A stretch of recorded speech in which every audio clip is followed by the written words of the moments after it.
ওই সময় যখন আমরা হলের সামনে, তখন হচ্ছে ওই মারামারির ওই ছাত্রলীগের লোকগুলো আমাদের মিছিলের উপরে আক্রমণ করে।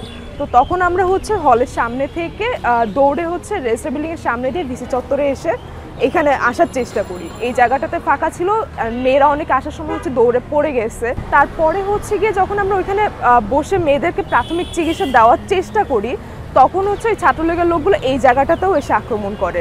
ওরা হচ্ছে দূরের থেকে ইট মারতে শুরু করে এবং লাঠি নিয়ে হচ্ছে ধাওয়া করে।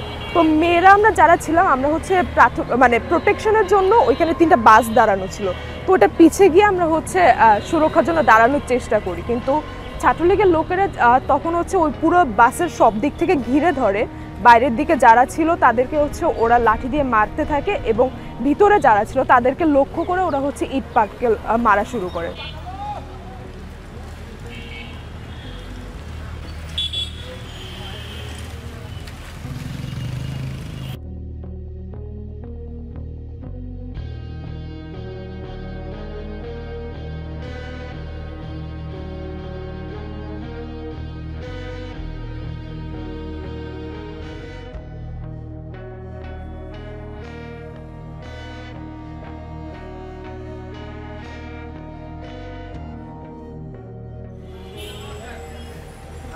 আমরা কয়েকজন সহকর্মী ছবি তুলতেছিলাম, এই মেয়েটা এখান দিয়ে যাচ্ছিলো এবং মেয়েটার চোখের সামনে দিয়ে রক্ত ঝরতেছিল, আর হাতে একটা লাঠি ছিল, লাঠিতে ওর ভিতরে একটা ভয় কাজ করতেছিল।